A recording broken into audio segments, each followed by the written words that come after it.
Hello everyone and welcome to another episode of CLX Foundry Live, where we go deep inside a customer's build and assemble it from the ground up. I'm your host, DJ BluePDX, and of course with me is our lead technical expert, Paul Steffens, and the Tuesday Master Builder, it's Hayden Hutchinson. Gentlemen, hi, how are you? Hello. Good, how are you? Good. Good. You sound so excited, Hayden. Yeah. I am.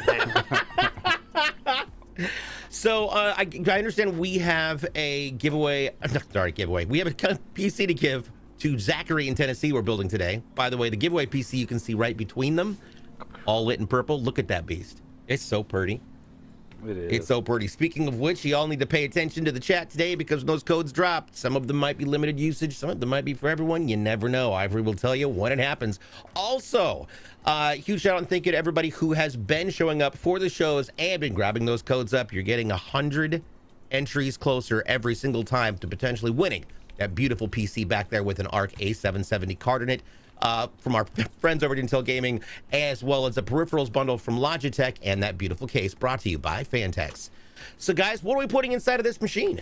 Alrighty, so in this machine we've got a custom configured Horus. So we've got an i7-13700KF for our processor, 32 gigs of DDR4 3200 RAM, a 4070 Ti for our video card, 10 RGB fans, a 360 AIO, and it's all going in to our beautiful Horus green print design, which I'll grab that right now.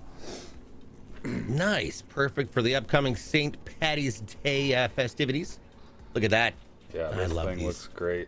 The top looks really good too. In fact, I believe we did a similar build for the very first giveaway machine. Yeah, I think so. I think it was this was our green design. one. Yeah. Yeah. So we'll show the It's panels awesome. off a little bit too once we're getting them off here. While you guys are doing that, just to cover a few other things about the giveaway. If you'd like to know more, type exclamation give cube, QUBE. By the way, look at those custom designed panels. These things are just beautiful. I love how thorough it is.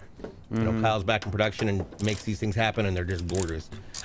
So you can you can obtain codes everywhere from our Discord at discord.gg/CLX Gaming to our socials. That's YouTube, TikTok, and Twitter at CLX Gaming, right here on this show, and of course over on my channel as well. So you definitely want to pay attention, pop in, and say hi. It's lots of fun. All right, gosh, look at that. Everything is themed, man. Yeah, I the dig green pops so well.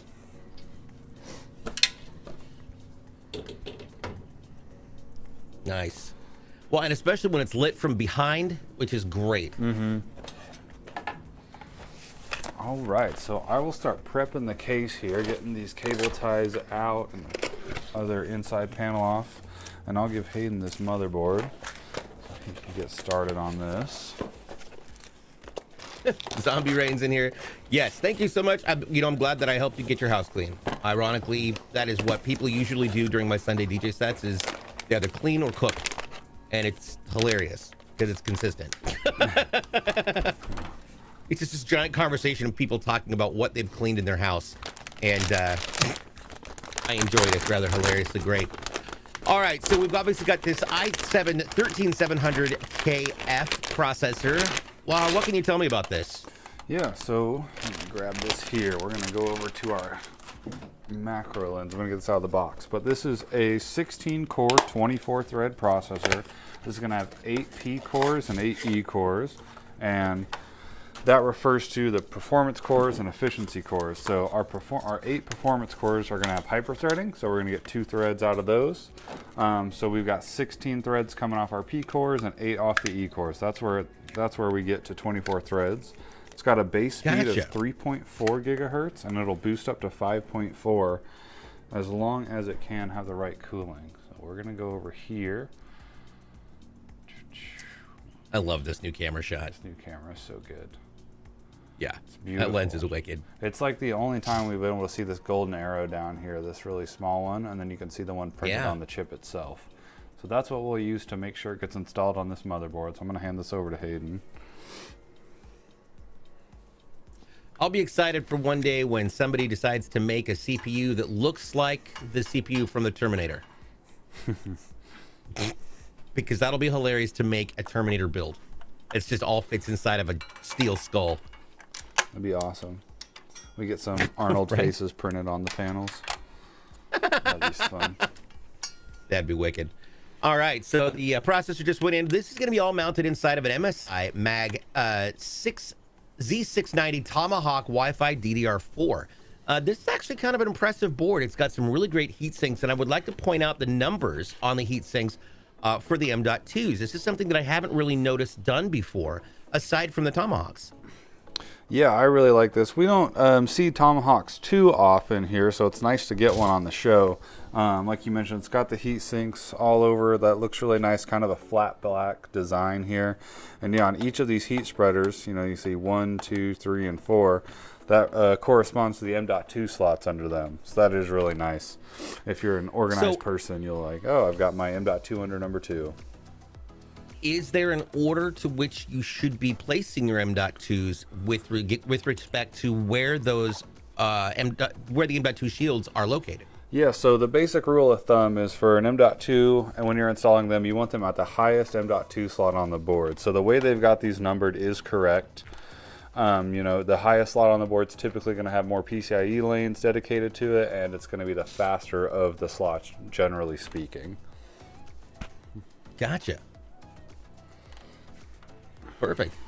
This does obviously has 4 M.2 slots on it with some really unique heat shields. The I/O shield also is LED as well as the south bridge, so that's going to bring us some nice color that's going to be added to the inside of this case. Yeah, we might as well go ahead and throw the M.2 on here. We'll see Hayden take off this top slot here. Now, this obviously, unlike some other boards where we've seen it as just a click release, this obviously is screw mounted. Yep, and something to notice too is, so he'll get this in here, and where it's going to lock down on that left side, there's got this slider tab that we've seen before to lock it in. So kind of a screwless design there as far as the lock is concerned. Gotcha. I do like that. One question, I did see there's a circle missing in the on the back of the M.2 shield. Yeah, so I will show you what this is. So if we look here on the back, like you were saying, this hole right here, if we go back to the motherboard, you can see there's a standoff right here. Now this is for a longer M.2 card. I haven't seen one that's been that long in a long time. But that hole is so that that heat pad isn't sitting on that standoff. So if you did have a screw in there, it wouldn't be touching the heat pad. Gotcha. Okay, well that makes more sense. Did M.2s used to be longer? So this is the size that we're using now is pretty much the standard size. I have seen some longer ones. They had some weird M.2 cards when they first came out that were all sorts of different lengths. But typically this is the only size you'll see. The M.2 Wi-Fi's are a lot shorter, but those are a different slot entirely. It's always interesting when they change things like that. The initial invention, there's always different flavors and designs until they finally go, okay, can we just, let's make it all the same? Because otherwise nobody's going to fit anything on their boards. Right. Can we just standardize it, please? So that's good. Yes. Oh, yeah, we've got our challenge. We've got our community challenge, by the way. If we can get up to 200,000 points given, I got to figure out how to get to that challenge again. All right, so I'm getting our bracket out for our AIO here, so Hayden can install this next.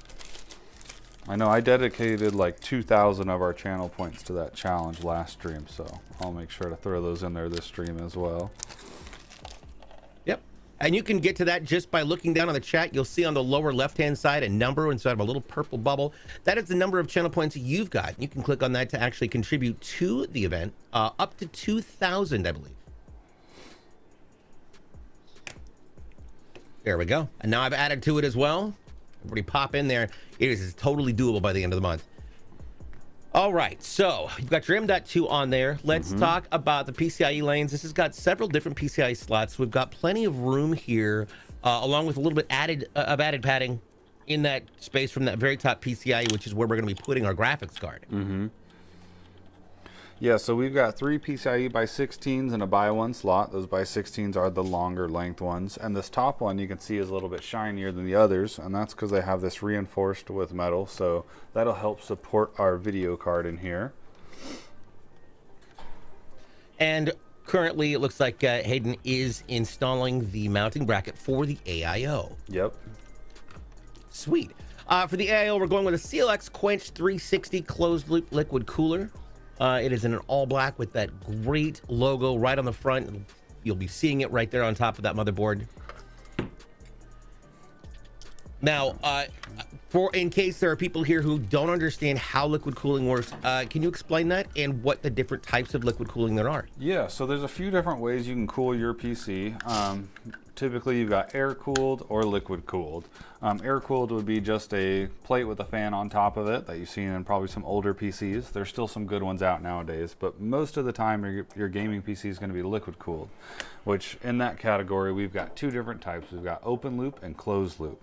So an AIO, that's what we're using here. It stands for all-in-one. This is a closed loop system, which means all the coolant comes in here from the factory. We don't need to open it up, add anything to it. All we've got to do is install the right mounting bracket for the chipset that we're using and throw it on there, and it's good to go. It's got one connection you'll plug into the motherboard. This will go into your CPU fan header. A lot of boards nowadays are coming that say pump or AIO. Any of those, that's where you want to plug it into. But other than that, really easy to install, provides great cooling. The other part of it is the open loop, and that's where you get into the custom loop systems, either soft tubes or hard tubes that we custom design, and that's a lot more. That's a lot more work in those. They come out looking great, but that you physically install all the tubing, all the plates. We'll install we'll fill it up with liquid and do all that stuff. So, yeah. Awesome. Well, I'll let you guys get started on that. In the process of this, we also are going to be installing 10 total in the system, 10 Gamdias Aeolus M2 RGB fans that are black base, but I love these fans because they light up, the rim lights up, the blades light up, and some of these are going to be installed on that radiator. Mm-hmm. Yeah, I'm going to go ahead and unbox some of these fans right now, so I'm for a radiator. You can see, and there's a dot of the sticky stuff. Yeah, I got that thermal paste on there. Hayden, let's talk about thermal paste. How does it work? Why is it important? And what different kinds are there? Well, we can start with this stuff. This is the one that we use. This is a higher density paste, higher quality. Basically what's going to happen is that when the copper plate makes contact with the processor, it's going to distribute the heat and make nice airflow. If you didn't have any thermal paste, you would probably be overheating and your CPU would get really hot. So you want to make sure that you're using your P-size drop, because if you use any more than that, it's going to ooze all over the place and make a big mess. Thermal paste is hard to get off your fingers. Thermal paste is very hard to get off. You It get does like not a come little off the dot soap. on, yeah, it's like, man, this is just what it's going to be for a few days. There we go. All right, we can get that all mounted on there now, from the little dot into the spreader. I dig it. Also, huge shout out and thank you to everybody who's been contributing to that goal. We're going to get another code once we hit 200,000 channel points donated. You can donate up to 2,000 every single day, whether we are streaming or not. So every 24-hour period, if you want to push this faster, just keep coming by, dropping those every single day you can. All right.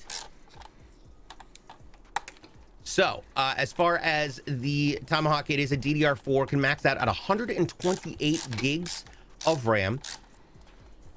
It's obviously got the RGB on it as well. Plus, it's got multiple different ports on it. As far as the front ports, what kind of ports does this case have? Alrighty, so this case is going to have at least 2 USB 3.0s, and then we're going to have a Type-C as well. Let me get it up here for you. So it'll be on the bottom right here. Maybe we'll go over to our beautiful macro lens. Yeah, so our ports are here at the bottom on this machine. So we've got 2 3.0 Type A USB ports, and then we've got a Type-C as well. And we've got a headset / mic jack right there. Nice. Perfect. And as far as the rear ports on this goes, for the board, in that AI shield, we've got one Type C, we've got 3 Type A's, and then we've got 3 Gen 2 Type A's and 2 Gen 1 Type A's.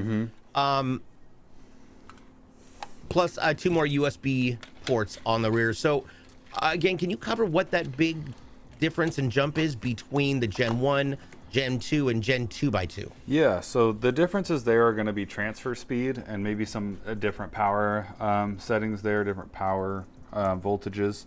And the thing to be aware of with USB is when you're looking at it, how it looks is going to be the type. So these rectangles that we're used to using are Type A. Then you have Type B, which you don't really see anymore. It was mostly used for printers. Some mics used it as well, some microphones. And then Type C, which is a small oval that's starting to become more standard. And then within those types, there's different generations of basically improvements on past models for transfer speed. So the higher number there, usually the better transfer speed you're going to get. Got it.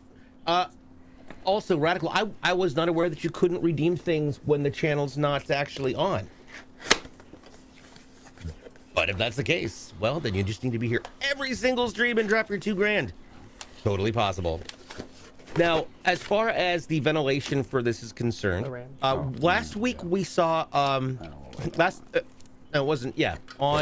Thursday of last week, we built out one of our first ever push pulls, full 360 push pull. But with this design, we're going to be, how are we going to be pushing the air past this? So we are going to be having 3 fans on our 360 AIO that's going to be pushing air through the radiator. When you're installing an AIO, that is something to be familiar with, is which way you're going to install your fans. The preferred method, if you're only going to put them on one side of the radiator, is to push through. It will work if you pull through, but you'll get better airflow if you're pushing. So the way to tell on that, if you've got a fan in, we can see one side of the fan here. This is the nicer side, nicer looking side. And then on the back side, we've got this fan grill. So every fan's going to have this. And the way to tell which way the air is going to blow is it's going to come out of the side with the grill. So when you're installing this on the radiator, you want to make sure this side is touching that radiator, and that'll make sure air is blowing through it and giving you good cooling. Awesome. While we're getting those installed, you can see right there for a hot second the ports on that board. So there's a couple things to point out. Now there's some red USBs, and then there are others. What's the big difference between those two? Yeah, so those red USBs that you pointed out there, those are our 3.2s. So that's going to be our faster Type A ports. MSI likes to use red on their faster stuff. Different companies will use different colors. Blue is pretty much the standard for USB 3.0. But since 3.0 has really become the standard, they're just kind of going back to all sorts of different colors, which is cool. So black's usually 2.0, which is the slower one now, and then 3.0 is blue, and then anything after that is usually a different color. And the USB-C on the back of this is also a Lightning USB. That's 20 gigs up and down for that thing, which is wildly fast. So great if you're connecting to like networking backup drive, like I have an 8 terabyte external drive. That would be wonderful to connect to that. Transfer rates would be incredible back and forth. It also has a 2.5 gig LAN drive, LAN connection. So also known as a Dragon port. Now, what is the big difference between this type of Ethernet and a standardized Ethernet? So the difference here is what that port can handle. So, typically this hasn't been an issue in the past. The default was 1 gig on your Ethernet port here, and I mean, you'd be struggling to get any faster than that out of the wall at home. But now with fiber being such a common thing, you can be limited by that port on your motherboard. So if you have a really good fiber connection that can do more than a gig, the most that the motherboard can usually handle is a gig. So with this 2.5 gig, it's going to handle obviously 2.5 times the throughput. Gotcha. So it's definitely something I haven't ran into that issue in the real world, but I was talking to a buddy a couple weeks ago, and that's actually an issue he ran into, and I was just impressed because I'd never heard that before. Like, oh, my computer couldn't handle my internet connection. Like, it's pretty wild. Wow. Yeah, he had gotten That's a wild. really nice fiber connection. I forget even what the speeds were, but he was going back and forth with his ISP saying, hey, I'm paying for this speed, but I'm not getting it at my computer. And so after troubleshooting and restarting the router 100 times as you do, finally figured out it was the Ethernet port, could only handle a gig. Oh, wow. Mm-hmm. That is bizarre. Yeah. All right, so we got our All fans right. on our radiator. We'll go ahead and install the RAM next. I've got it here in my hand. We're going to try to go over to our macro lens as well. Kind of show this off. Instead, we get Here, your lined tattoo. up. Yeah. There we go. All right. I can't pull Nice. Yeah, that's great. This is a 216 gig Patriot DDR4 3200 sticks of RAM. That's a total of 3200, which I have noticed has become much more common in builds, especially in the last 6 months. Yeah, 3200 really has become the standard speed for DDR4, which is kind of wild because it was really expensive to get 3200. You know, a few years ago, that was like insane fast memory, and now it's the standard. The base speed for DDR4 is 2133, and usually at the beginning we were seeing 2400. So, standard being 3200 is pretty cool. Nice. Awesome.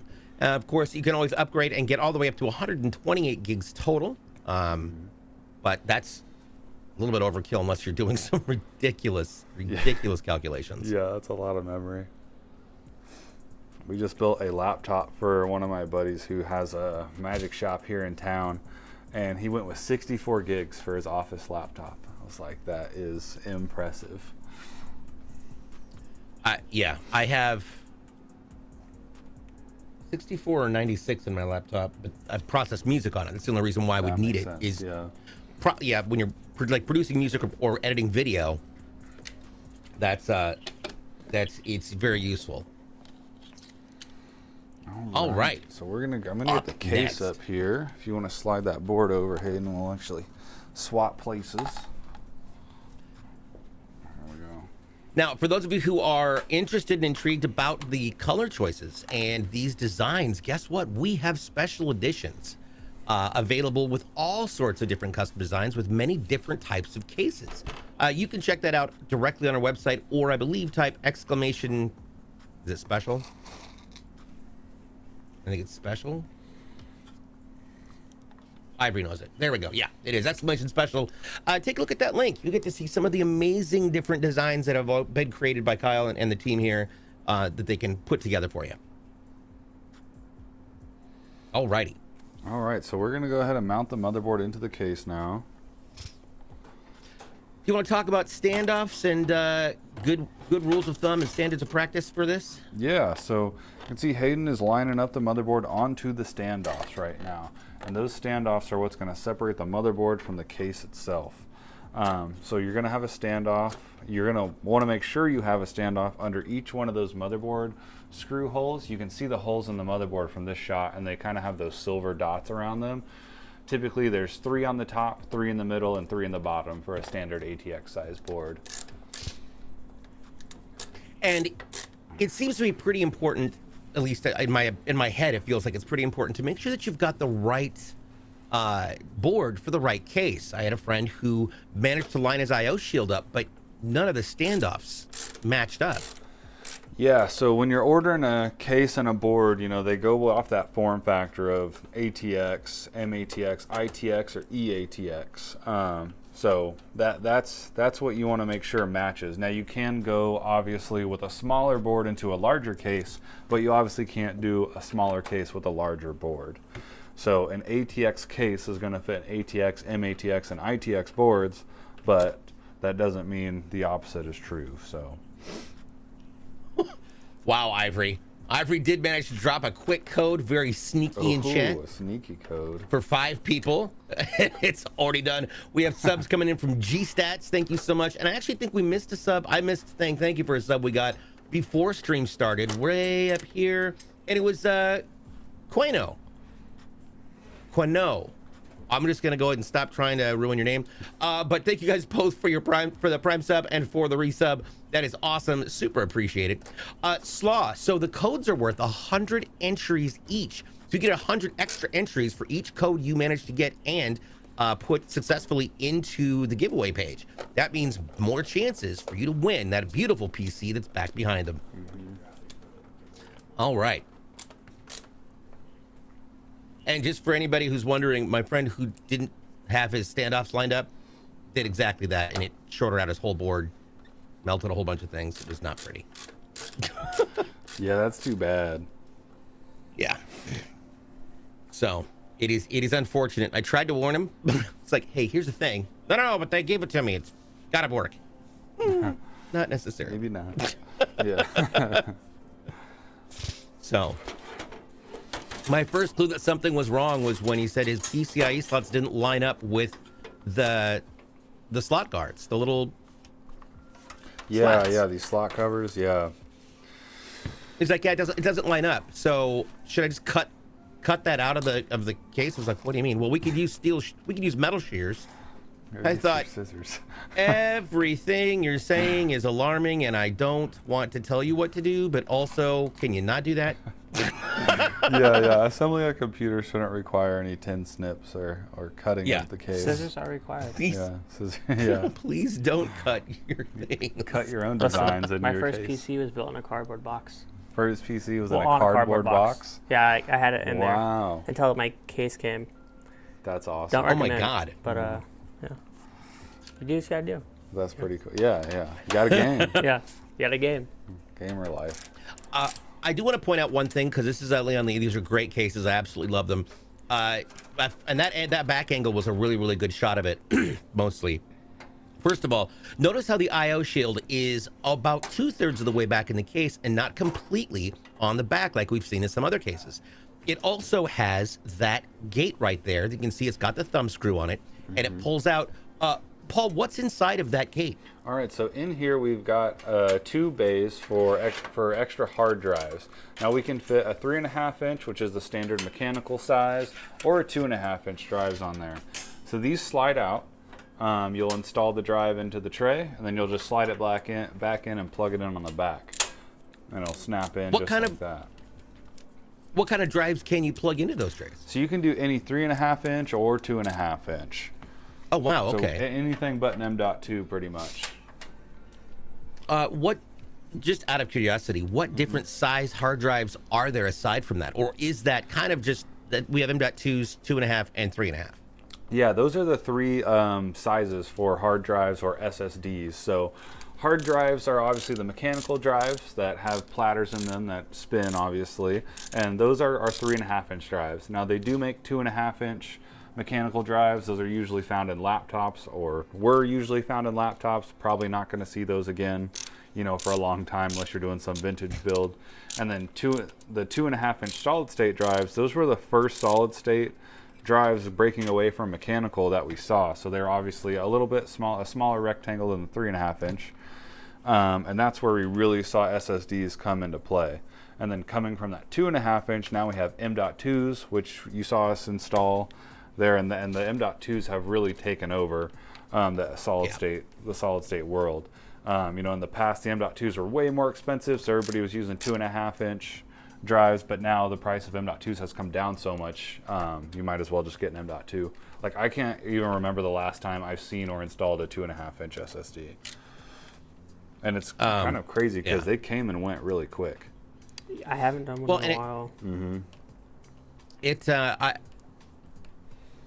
It brings up that whole conversation of the advancement and continuing evolution of technology. I'm going to pull it out of my camera. I have a Blackmagic 4K Pocket Cinema Cam that Blackmagic gave me, which is great, and I love this thing. If I can figure out how to open the side of it. But I was confused because getting the memory out is a huge issue, and finding it. So you'd be shocked at what a 256 gig high-speed compact flash is. But I noticed that it's different because I don't know if you can see it on my camera, but it's got 2 different layers, those little copper lines on it. Okay, yeah. Which is very different than a standard, that standard flash card has just got the top rim. But it needs it to be that advanced in order for it to be able to capture the data and the images that quickly, which I thought was was wild. What different kinds of storage is there out there right now? Yeah, so there's a few different kinds depending on the device. Now, obviously for PCs, you know, you got a 3.5 inch, 2.5 inch M.2s, USB drives, all that good stuff. But then going into, you know, other devices like a Switch, or I was gonna You say. can also do like external. Yeah, you can do an external drive that'll plug in USB. If you're wanting to like do Switch, yeah. movies and stuff. But I was gonna say a Switch, and I was gonna say a digital camera, but that's kind of dating me there. I don't think anybody has those, the little SD cards, which actually I still use a micro SD card. Dude, last week I've been talking about it, and last week I ordered a 128 gig SD card That's where it's at. so that I could play Breath of the Wild on the plane ride to PAX. Because that's nice. That's a giant game. Yeah. I on my Steam Deck. Yeah, Stream Deck is the one we use here. Steam Deck is the playable one. Yeah. I managed to find a 1 terabyte micro SD card on Amazon's on an Amazon sale day. It was one of those Prime days, and I got it for $60. Those things are usually 100 plus, Man, yeah. at least. But again, you're talking about a terabyte. That's 1,000 gigs on something the size of my, like, smaller than my thumbnail. Yeah, it is just wild. Like, you breaks could my lose brain. it so easy if you like drop it in the wrong place. It's gone forever. I have it zipped in a very specific pocket in a very specific bag. Yeah. Yeah, I've had Breath of the Wild for like a couple years on my Switch, but I've only played like 4 hours. I just never got into it. So I'm like, this will be the perfect opportunity to just sit down and play it. I didn't want the game to end. I didn't want to delete my Pokemon save, there's so a that was sequel enough now, motivation. so Yeah, I it's saw the time new to- one it's time coming to end out. the game. Yeah, that was also part of the motivation as well. Oh, Case and fans, Nick? yeah, Alrighty. my flight is 6 hours. 6 hours? Okay. Ours isn't too bad. I think we have like I think it's two 2-hour flights, around 2 hours. Not bad. Yeah. I'm gonna catch up on all of the Scream. I'm gonna rewatch Oh, they're so all the good. Scream movies. Oh, Me and, and my uh, girlfriend that's- went over the weekend. Yeah, and then go see, and then pick up the new one because it's available for rental. And so I thought, okay, I'll do that for the plane ride. It'll be really fun. Also, it's one of my favorite horror series ever. There is some cheeseball moments, but it's still brilliantly written and done. I thought it was really good. So Chaos mentions my DJI FPV drone carries 1 terabyte SanDisk Extreme micro SD memory card, literally the size of my pinky nail. Yep. Yeah, that's insane. Yeah. Absolutely wicked. By the way, if you have questions about anything that you're seeing here or anything you hear here, please let us know. We'll be able to answer those questions immediately, or at least as quickly as I can get to them. I realize I have not been looking for questions, and that is on me. And Dirty Yankee says the Stream Trilogy. Yeah. And that's an excellent question, Temperance. Hayden, did you ever get a bowl of ramen last week? I did not. I'm very sad about it. Oh no. Very sad about it. I found that I'll tell you what, tonkatsu ramen on Amazon. I was looking Me it and Paul up. were looking at So it. Oh. I need to order it. I will say one thing that is not sad is this is going to have a lot of ventilation. This 10 fans in a case this size. I noticed you pulled the plates out that are normally sitting here to install these fans. So how is that going to affect the airflow in this case? Yeah, so these fans that we're installing, that you can see Hayden installing right now, these are going to be 3 extra intake fans. So this case can either come in a 7 or 10 fan configuration. Typically we have our 3 intake fans here on the bottom with 3 exhaust on the top and 1 exhaust out the back here. But with this being a 10 fan config, we're going to have 3 fans on the side, 3 fans on the bottom as our intake, and then 4 fans, the 3 in the top and 1 in the back as our exhaust. Gotcha. So, and while we're looking at it, you can kind of see that filter down below on the bottom. You want to pull that out and show us how that works? Yeah, so on this one, this is actually screwed in here. So I'm going to let Hayden get this Oh, on this okay. dynamic one. So this plate's actually going to come out, if you're ready for it, Hayden. Yep. And this is what we will... This is what the fans come This to. is what the fans will be installed on. So it's kind of like the I XLs. like that. Yeah, I do too. I love this design. It's just a little bit different in this, but same idea. Plate comes out, we install the fans to the plate, and this goes in. And then our filter's obviously right here. And Our filters, you can actually... yeah, this one we can pull it off the bottom. So if we want to, it's a little bit hard. It's not as easy as the XLs, but I mean it is that easy. So can't really complain. You wipe Okay. it off clean it off, put it back on. Yeah, so, and it's kind of nice. This is not just a straight rectangle, so they've got it cut around the feet and everything, so we can see exactly how we need to put it back on. When you invert this case, it flips up so where it still goes with the flow. Okay, yeah. Nice. Let me get it under our cables here. Dot Chaos says, I keep thinking the motherboard says Tony Hawk instead of Tomahawk. It's the Tony Hawk. Well done. That would be cool. Right? The Tony Hawk Edition motherboard. This thing shreds. That would be amazing, actually. All right. Now we're getting those cables through that back. Why is it important to make sure that you've got, that you have everything seamless when it comes to the cables and the fans? Yeah, so typically, you want to do that just like all your other cables. You want to have them managed correctly. That'll make the tie-up a little neater. So when Hayden goes to plug these all into the fan controller box, it'll be organized. You won't have to deal with a bunch of cables. And then also just not having a mess in our system that would obstruct any airflow. Nicole says, it needs to come with the game soundtrack too. And honestly, that's the first thing as soon as you said that, all I could think of is you push the power button and it starts the theme song from the game. Tony Hawk soundtracks are amazing. That is right. That would be incredible. They're making a new Skate. Oh yeah, new Skate. Skate 4. That's right. I played a little bit of Skate. It's pretty cool. Multiplayer. Yeah. You can have you used to only have 6 people in a lobby. Uh-huh. They're showing 20 plus. Oh dang. You can customize everything. It's really cool. Be a Skate MMO. That's awesome. That'd be pretty cool. Basically. This right here is a really great shot of that rear I/O that you can see. I don't know if we can zoom in on that at all, but you can see where the ports are. You've got the HDMI and the display port up on top, plus your ports down below there. And we're not going to be using the HDMI or display port on the motherboard because we've got that graphics card. So will you be able to? Will Zachary in Tennessee be able to use those ports at all? So the ports on the motherboard, not with this processor. So he's got the KF i7, which means that doesn't come with onboard video. If he did have just a regular K and he, wanted to get rid of this video card for whatever reason, he could use those video ports on the board. But since he has a KF, those will not be functional. Gotcha.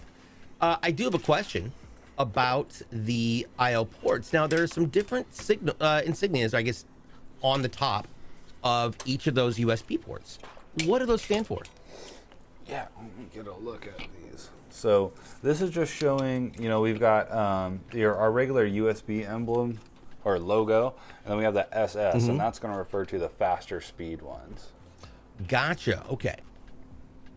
And then the one that's outlined in white, I know it says BIOS. So I would say is it for installing a BIOS? Yeah, so that would be for if we were going to do a BIOS update that you had on a USB drive. That's the one it's going to want you to plug it into. Now it still may work by using a different port, but that's the one you're going to want to use. And I'm going to just clarify for everybody, because I didn't know this until Paul explained it to me, that it's not just for use for BIOS. I have never, until Paul told me that you could plug it in, I never plugged anything into that port because I thought, this is only for BIOS and it won't work for anything else. Yeah. I might be an idiot. No, yeah, you can use it for any other device. I believe it's typically a 2.0 as well, and that way, that's just kind of how it's been. That way, I'm not exactly sure why they use 2.0 for the BIOS one, but it is just something to note. Gotcha. Alrighty, getting those fans mounted at the bottom. I do like the advantage. It seems to be easier, at least maneuverability, to be able to attach it to these frames and then just pop the frame in the bottom. Yeah, it really is. You're essentially making it to where there's you're changing it from 3 separate pieces that need to go inside the case to making it one large piece, which is really nice. Okay. Nice. All right, we're getting it in there. And does that also help with, I would say, an easier pathway for the cabling? Mm-hmm. Yeah, so typically what we do on these plates here, and you'll see Hayden do it at this overhead shot, we'll take, once the fans are mounted, we'll straighten out the cables, and then we'll zip tie those cables together and kind of make them come together, and so it's like one cable to manage out the back. Oh, gotcha. Anytime you can turn 3 cables that are all going to the same place into just one bigger bundle of cable, that's going to help you on your tie-up. Okay, gotcha. A little snip, and there we go. Mm-hmm. Clean and efficient. Now, as far as the hot swap bays, those are all hooked into the motherboard directly as well, correct? This case does not have the hot swap. That's the XL. Those bays Gotcha. Are not hot swappable, so we will have to plug in cables. There is no extra drives going in this, so those bays won't be used for this build. Because this customer has a 2 terabyte M.2, which usually we see a 1 terabyte, so pretty jealous of that 2 terabyte. And let's talk about that real quick. It is a 2 terabyte Kingston NV1 M.2 NVMe SSD. Wonderful people at Kingston make some really good products. I've been really impressed with their performance, to be honest. So yeah, we have 2. We didn't always carry Kingston, or at least a big quantity of Kingston, and they've been great to work with. And you know, that's our standard drive now, pretty much. What different size SSDs are there? So for SSDs or M.2s, you know, they can range from anywhere between a 240 gig to a 4 terabyte. Now, once you get up there past that 1 terabyte and in a 2 terabyte, 4 terabyte ranges, they do get pretty expensive. And I believe an 8 terabyte was released recently.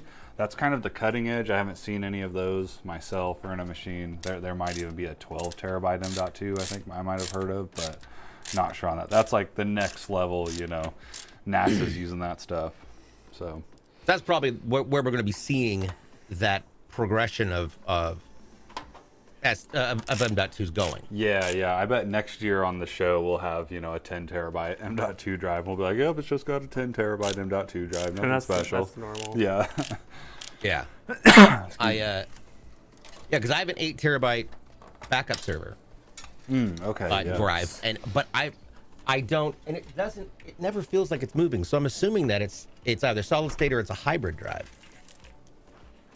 Okay, yeah. But it's thick, it's chunky. M.2. You're still rocking a what? 500 gigabyte. 500 gig? Yeah, ain't nothing wrong with that. Windows 11 will fit on there. I'm maybe. Honestly upset about yeah. I had to get the 8 terabyte because when we were testing Halo, we had to keep downloading the separate copy of Halo for MCC and then for Infinite, and so all my test games went onto that drive so that I had separate installations and separate installation paths for the game. Oh, okay, yeah. All right, up next. All right, so I'm going to go ahead and get the power supply out of the box. Hayden's still got quite a bit of management to do with the case cables and the fan wires, but I'll at least get this out of the box here so we can take a look at it. So that is a 750 watt Gamdias Kratos M1 80 plus bronze RGB PSU. Yeah, so this is a non-modular power supply, so all the cables are going to be soldered in. Okay. You'll see right here. I'll get all the nice plastic off of this, and I'll cut the tie, and we'll get a little bit more into this. This power supply does have RGB. Oh, go ahead, DJ. Sorry. Oh, no, I was just asking. So you mentioned all the cables are soldered in there, but there are 2 other different styles of power supplies that you can choose from. Yeah, so there's the other 2 are modular, fully modular, and semi-modular. So if this was a fully modular power supply, we'd be getting this out. None of these cables would be installed. They'd be separate in the box, and we'd have a bunch of ports on this side.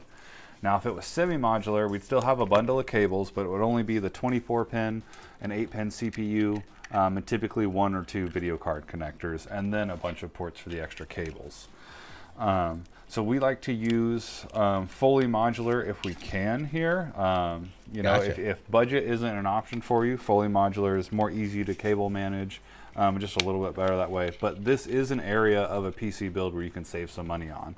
So this 750 watt bronze power supply is going to perform just the same as if it was a fully modular 750 watt bronze power supply. So this is an area, you know, if you want to take some of that money from your power supply, put it into your video card, this is an area of the build I would recommend doing that. But if you can go fully modular, do that. Yeah, absolutely. All right, so once we're getting that in, so with the extra cables, they're just going to kind of sit in the back. Will this affect airflow at all? So with this case design, it's not going to affect it too much. The only area it's going to be is here in the back of the case. We have this nice lip here. I'm trying to get it. Well, you got, yeah, right here. Let me move these out of the way. So our power supply is going to sit in this opening that you can see right here, and there's a little kind of table almost it's going to sit on right here, and it's got an area we can tuck all of our cables in. Oh, there. cool. You can see where my fan is. So we'll be obstructing a little bit of airflow through the bottom of the case, but nothing major. Gotcha. Oh, and with those added fans right there on the side that you can see on the left-hand side of the shot, that'll also help with ensuring that there is enough proper airflow since we're making a kind of a positive pressure environment. Yeah, you're right. Oh my gosh, another code has been dropped, but it's already been taken. Ooh. I somehow missed that. I'm terrible at my job. So yeah, that went for 10 people.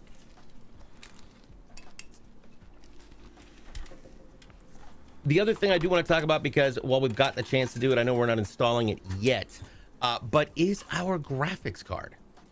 Yeah, so I've got that out of the box here. I can show that if you would like. Because this is one of those new RTX 4070 Ti's. Yes, so we've got, like you just said, an RTX 4070 Ti. This is the PNY model. So I'm going to go ahead and get this plastic off here as well. And this card is actually a lot lighter than you would think when you're picking it up. Which Interesting. I like. And yeah, you only need one entry to win. But, you know, the more the better. And don't forget, we are only halfway through the month. We've still got plenty of more plenty of more codes to give out, and you got plenty of places to pick them up. You can check that out in our Discord at discord.gg/CLX Gaming. Of course, across social media at CLX Gaming on YouTube, TikTok, and Twitter. And then over on my channel when I'm streaming. So, and I'll announce those. I usually do that on the weekends. So, and we've got some pretty fun ones. All right, more stickers. Now, that's honestly the most stickers I've seen on a graphics card that we've ever put out. Yeah, sometimes they'll put small ones on like the circles for the fans here. Sometimes they don't. This one did. And these are like, this plastic is frustrating. This is one piece of plastic across the whole part, but it's perforated in between the top and the side here. So when you go to pull it off, it just rips at the perforation. Yeah, it's like, come on, like why? There's a level of enjoyment that you get when you pull one of those things off and it's all one piece. Yes. You know, you make it shred, and it drives me nuts. Yeah, right? Yeah. There's no pull tab. Oh yeah, don't forget about this piece back here. The pull tab. The one pull tab is in the front. Yeah, the one pull tab is on our PNY branding right here. So there we go. Ah, there we go. Yep. There's the single. GG. Yeah. I actually have, so they have those, you know, the safety screens you have on touch screens that when you get them, they're over the top. Mm-hmm. My DJ gear, my Denons came with it because they have the big 10-inch touch screens on the top, and I haven't taken them off. I left them on just for, they don't obstruct my touch sensitivity, but just for making sure that the screens never get scratched and it stays as brand new as possible. Yeah. All right, there we go. That is a PNY. Now you can, wow, really great shot. I love this camera so much right now. Really great shot of the radiator and the grills underneath there. And you mentioned this is lighter than you'd anticipated. Why do you think that is? Yeah, so I'm gonna guess that this is an aluminum-based heat sink instead of a copper one. But also something to see here, if we go to the side, you can see our PCB, this line that you see right here. That's what our actual GPU and other components are mounted to, is only this length, or this length. I'm doing this backwards because it's camera. So all this extra is just for these heat pipes that you can see down in the middle here and coming out the end here that our fins are attached to. All that is there to just bring the heat out with these cutouts here for this fan to blow through and cool it. So you mentioned aluminum versus copper. This is something we've never talked about on the show before. So what is the primary difference as from a performance standpoint between having a copper versus an aluminum mainframe there? So copper is going to dissipate heat better. It's going to soak up heat and spread it out better than aluminum will, but copper is obviously a lot more expensive than aluminum. So sometimes you could get, like, if you put a bigger aluminum cooler on here, this could cool the same as a smaller copper one, but be a little bit cheaper. Gotcha. Okay, cool. And since you did mention the PCB board and the size of that, why don't we take a second and look at our display model so you can show everybody what goes into making a graphics card. Yeah, so I've got our handy dandy EVGA 1050 Ti here that you have seen us taking apart if you've watched the show before. But something to point out, the PCB on these cards is probably going to be pretty similar. I'm going to set the 1050 Ti on top of this 4070 Ti so we can see. So you can see our PCB right here. This card doesn't have a back plate, so it's very easy to see where this PCB is. But down here on our 4070 Ti ends right here at that power connector. So it's almost the same. The PCB part is almost the same as this 4070 Ti, but the 4070 Ti is a lot longer than the 1050 Ti, and that's because of the cooling solution. Longer and deeper. Yeah, thicker heat sinks, more fans, all that good stuff. So if we take the screws out of the back, and don't do this at home, this will void your card. But this is all your GPU is. So if we did this to the 4070 Ti, it would look just like this. Very thin. Gotcha. Our GPU is right there where you see the, oops, I touched that thermal paste. Didn't want to do that. Where that thermal paste is. Is it still sticky? Yep, it is. It is. Now it's not hot right now, so it's more solid than flowing. So I got most of it off my finger, but it's going to be there for a while now. And then you can see our memory chips here all around our GPU as well. So these chips are 1 gig. So you can see 1, 2, 3, 4. This is a 4 gig card.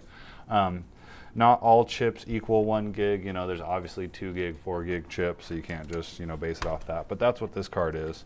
But as you can see from this, most of the weight and just bulk of a video card in general is all to deal with the heat, where it's just, metal and fans. And so that's obviously the same for this 4070 Ti here. Gotcha. And of course, this 4070 Ti is a 12 gig card. So, and these were, I think this is the latest one, the latest 40 series card that has been released by Nvidia. So, which was interesting. They went 4090, and then what was it, 4060, then 4080, and then 4070 Ti. Yeah, and I don't think the 4060 has come out yet. I think. Oh, is it not? Yeah, I think they usually wait on the 60. I could be wrong, but I think they usually do like 4080 into 4090, or 80 into 90, and then 80 Ti or 70, and and they kind of bounce around a little bit and backtrack. So. Got it. Okay. Oh, I was thinking about the 30 series. Okay. Yeah. I think they like to keep like a sleeper card under their sleeve for if a competitor releases one. They're like, oh, check this out. We got this one ready. Oh, wow, I'm completely wrong. Yeah, 4090 came out in October 12th. 4080 came out November 16th. The 4070 Ti, January 5th. I thought the 4070 was out as well. Yeah, 4070 should definitely have been out before the 4070 Ti.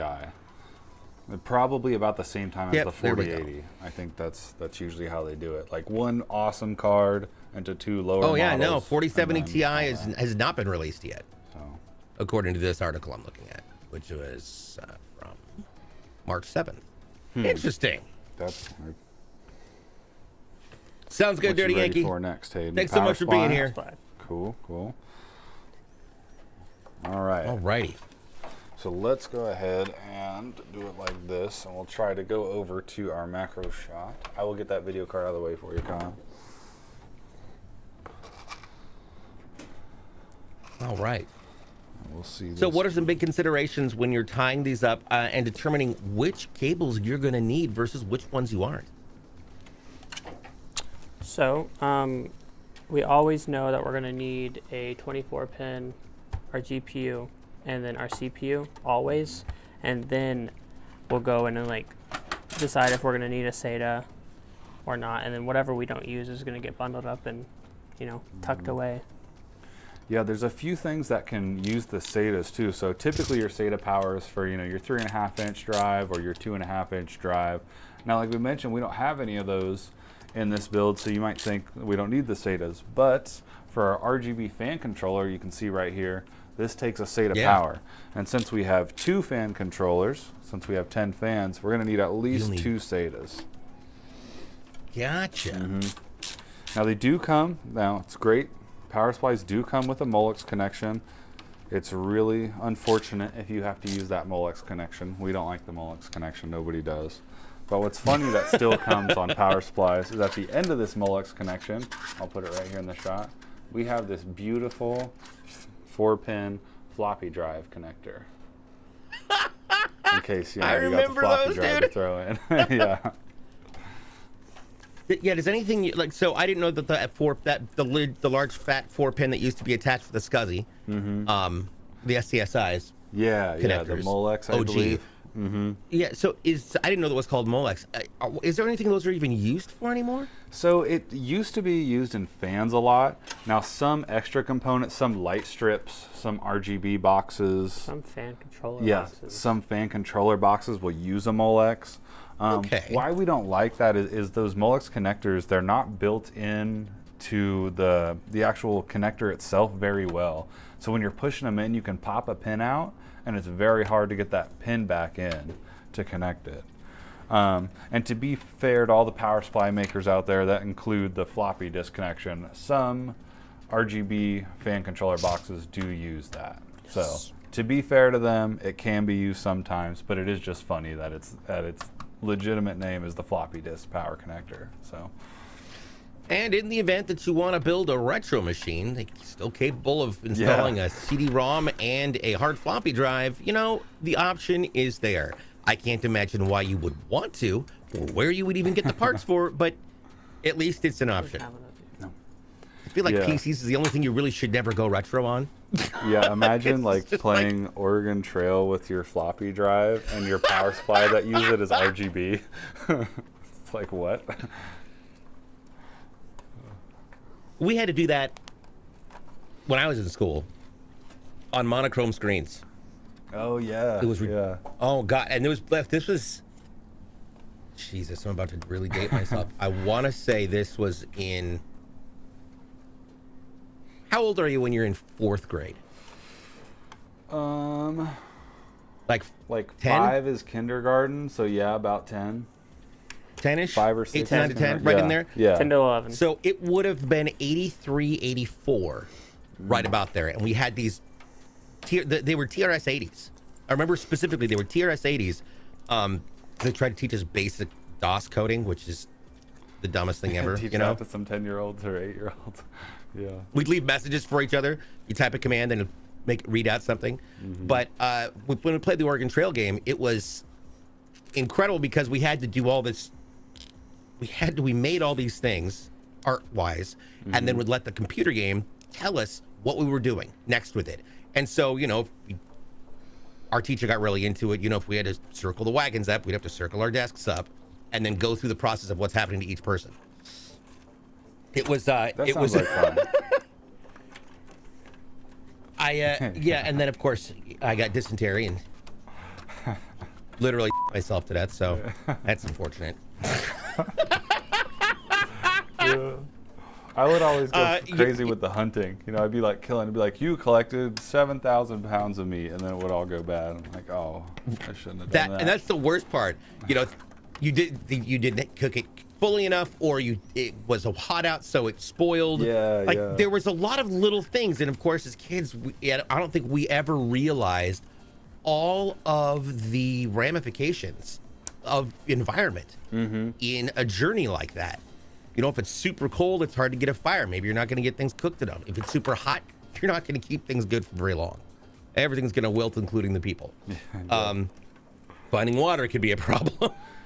Get it coming up to the next fort or base or whatever was such a huge deal. Like, oh, we made it. We can have a good night's sleep and rest. Right? Yeah, I don't know. And I have not really thought about that game in a very long time. I would laugh if my chat ever asked me to play that game. Because I don't even think it's a game anymore. It is. They probably got some crazy, awesome 4K version of it. They have a card game variant. Yeah. And it's all right, but the actual game itself, if you have an iPhone, I'm pretty sure it's on the App Store. Oh yeah, yeah. Oh my God, it would be really, really funny to hand people cards at PAX. Yeah, yeah. You know, hey, you survived the night. You got dysentery. That'd be fun. Also, I don't know why they thought it was an okay idea to teach kids what dysentery was at the age of 8, 9, or 10. Like, that's a horrible thing. It's it's a horrible thing, but it's hilarious. It is. All right, so Hayden, walk us through what you're doing with these cables. I see there's a lot of bundles here. You've made some progress. Yeah, I'm basically just. What are some of the big struggles? Well, so everything up here. If I get a shot. Yeah, everything up here is kind of not so cluttered. Once we get down to here, that's where it's, you know, a big mess. So I'm basically just trying to bundle up little pieces like this, and then like this. And so everything is more nice and neat once I get everything zip tied. Gotcha. Oh my gosh. It's a $30 game on Steam, by the way. $30? Get out of here. But, oh no, it's like it's fully animated. There is. Hey. Yeah, it's not the original. Okay, yeah. No. This is. You go in. There's like a loading screen to go hunting, and you gotta like put on your stuff and go find the buffalo. This is oh my gosh! And then there, somebody's wagon just exploded. All right. Oh my goodness, exploded. Well, you know. I guess the gunpowder, right? You've got to go mining, and you have dynamite in there. Yeah, that's right. Yep. Yeah. So it's a new version. I don't know that I would pay $30 for it since I played it when it first came out, but that's imagination for you. I remember playing that as a kid. I think there was like another game called like Gizmos and Gadgets, maybe. That was like some engineering game. Yeah, some old school stuff. Timon and Pumbaa Pinball. That game was awesome. Oh my God. That was a good one. Yeah, that was a great one. Mm-hmm. Oh my gosh. Speaking of great ones, you know what else is great? Our website. So let's talk about that for a second. I know, nice segue. That was yeah, we just crammed that through. Yeah. Right? There we go. At CLXgaming.com, we like to make it as easy and simple as possible to build the machine of your dreams and upgrade your station to the next level. Whether you're looking for a big case, a small case, we let you start your build in any way you want. You can choose your processor, your motherboard, and your RAM. All of the different aspects that you see them installing right now, you get to choose what goes in there. And don't worry, you don't have to be an expert or a professional to do this. We make it sure everything is compatible without a conflict. If you do end up choosing something that's not necessarily going to work with another piece of equipment, you'll see the little green button go from add to cart to solve conflict. And once you get to that point of resolving a conflict, you'll click on the yellow button, and it'll actually give you the options of what you can do. You can either change the RAM or change the motherboard. So that way you're not trying to mix up DDR4 RAM with a DDR5 motherboard, etc. Making sure you're not trying to choose a motherboard that's not going to fit in that case. All of these are solvable, and it's all available right there. Plus, if you don't want to have to go through the process of doing that, we've got ready-to-ship models in every single case size we have. Plus, we also have our special editions, which are gorgeous, beautiful art pieces that also happen to be computers. So, for all of your gaming needs, whether it's peripherals or otherwise, check it out right now at clxgaming.com. Ta-da! Oh, and March sales. Beautiful. There are March sales right now. Okay. Alrighty, so that was just enough time for Hayden to finish up the tie-up there. So he's pulling out the PCIe covers. Oh, it was good. We were going to miss it, so that was good. One thing I do want to point out is while he's getting all the rest of this set up, this computer obviously is a custom build. Mm-hmm. So where does it go after this? Yeah, that's a great question. So this computer, just like the giveaway computer that we've got over there, any show system, any computer we build here, once it gets done in assembly, it goes into our testing and integration department. And that's the first thing we do there is get into the BIOS of the machine and make sure our settings are set correctly, our RAM speed is set correctly, and then depending on the OS, maybe there's a few other settings we gotta fix there. And then once the BIOS is set, we'll actually load the system. So we'll load the operating system, any games the customer wants, any programs, stuff like that. And then once that's done, we put the system through a 12-hour burn-in or stress test, whatever you want to call it. We've got a few different benchmarking softwares that we use for that. So the main one is Furmark. That's a good assessment of what the system should be running versus what it is running. And then we've got 3D Mark, Prime 95, and a couple others that we'll use based on the system. And that allows us to catch anything that we might have got a defective component from the factory. So maybe we've got a stick of RAM that worked on startup, but there was something wrong with it that might crash once it's gaming. And so that allows us to catch those defects in that 12-hour process, and then we can fix it from there, run it again, and make sure we deliver a stable machine. Gotcha. Also, huge shout out. We just reached 50%, 101,540 channel points raised. That is going to get new codes coming out once we get that kicked in. We're halfway through the month, which means every show we've got to dump as many points as we can into that. I know I've got a bunch to dump in there. We're definitely going to be doing that. Oh yeah, that's awesome. We're about halfway through the month, so yeah, good time to get halfway through. Alrighty, I think we're ready to throw in this video card. You want to do it laying down, Hayden, or standing up? It is a little bit bigger, but it's not too heavy. Might as well do it laying down. We can get a good overhead shot of it this way. So something to note before we get this card in is Hayden's already got the power connector installed for this. If you want to point to that a little bit. So we've got our two 8-pins coming out of our power supply. You can see those white markings on there. That's the end where they come out of the power supply, plugged into the adapter that goes into this video card. So there you go. And then this is a 3-slot card, so you can see we've got 3 slots taken out in the back. Let's slide it over for a sec here. Can we go?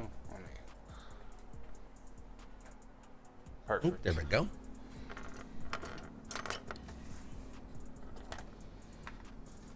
Oh, there you go. That's the shot right there.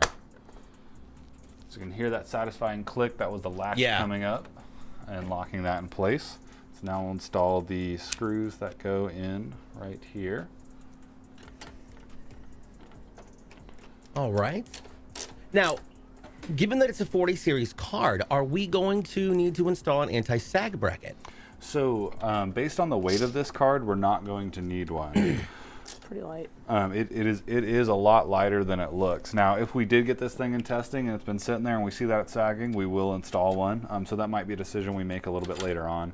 But either way, when this system ships, if any system has a video card in it, we put packing foam inside. We've got these packets that you pop one side and then you mix the chemicals in the bag, and then it forms to the interior of the case. So there will be support. Cool. Mm-hmm. One thing to note that you saw on the back panel there is the 2 antennas. I didn't bring this up earlier, but this is a Wi-Fi 6 board with Bluetooth 5.2. Please do make sure if you're going to be using your system Wi-Fi, please screw in the antennas. Mm-hmm. They are extraordinarily helpful. Yeah, we'll have the antennas in the accessories box. We don't install those before it ships, just because they extend. Usually, the antennas will extend past the case here, and will break off in shipping. We've kind of learned the hard way there, so that's why we install. That's why we just leave the antennas in the accessory box for the customer to install. You just screw them on like anything. They're very easy. Yep. Soleil is here. Hi. Hello.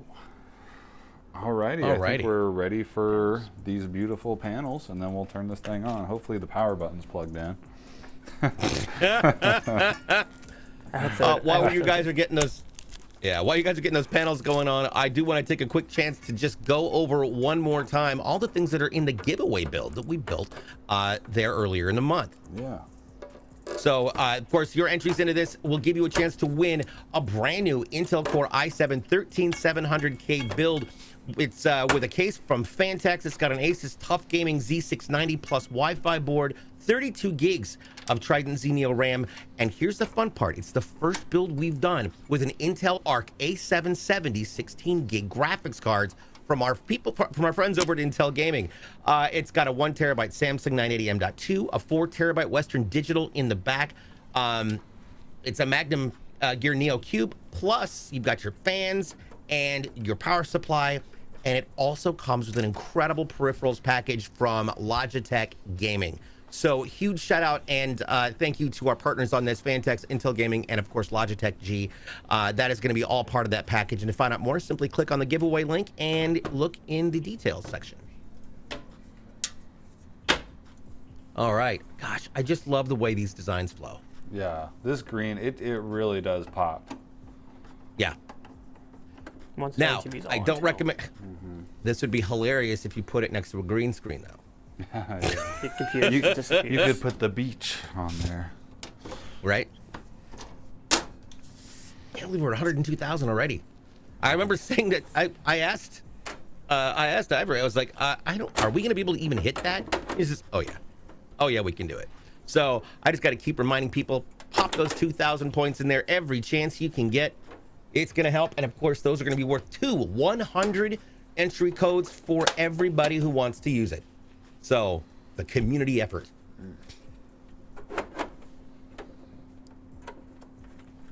Alrighty.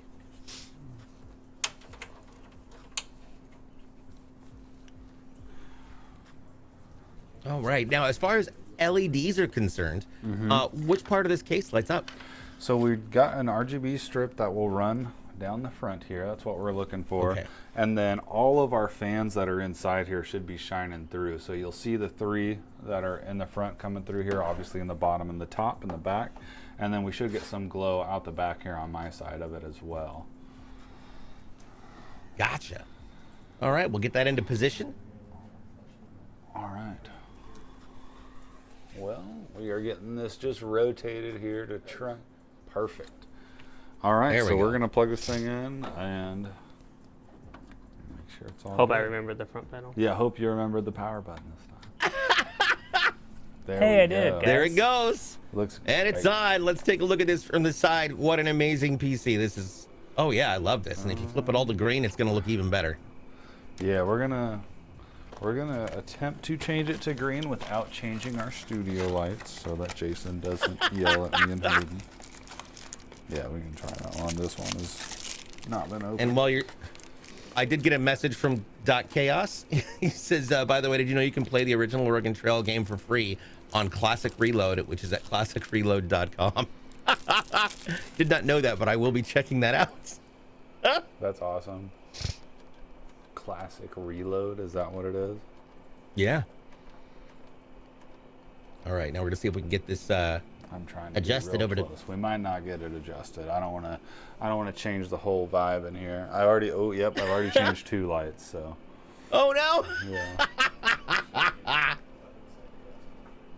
So we'll probably just leave it as this. All right. I don't want to adjust too many of these We'll have it lights in here. switched for Yeah. next stream. Yeah. No worries. We'll go ahead and let's go over once again what's inside this build for Zachary in Tennessee. This is an Intel Core i7-13700 KF processor mounted inside an MSI Mag Z690 Tomahawk Wi-Fi DDR4 motherboard. It has 32 gigs of Patriot RAM, 2 16-gig sticks, plus an Nvidia GeForce RTX 4070 Ti 12 gig. The operating system and drive memory will be all on that 2 terabyte NVMe M.2 by Kingston, and it's going to be cooled by a CLX Quench 360 closed liquid cooler AIO. It is going to be cooled by 10 different Gamdias Aeolus M2 RGB fans, and of course it's all being powered by a 750 watt Gamdias Kratos M1 80 plus bronze power supply. So congratulations, Zachary. That is awesome. We look forward to testing this and see how this all works out for you. Now, for those of you in chat, guess what? This show is not even close to over. We're in a few. We're going to take a quick break. When we come back, you're going to spend the afternoon with Hayden as Hayden continues to speed build and do things that most people can't do in that amount of time. And we're going to let the Roadrunner just go and see what happens. So, with that being said, final thoughts, gentlemen.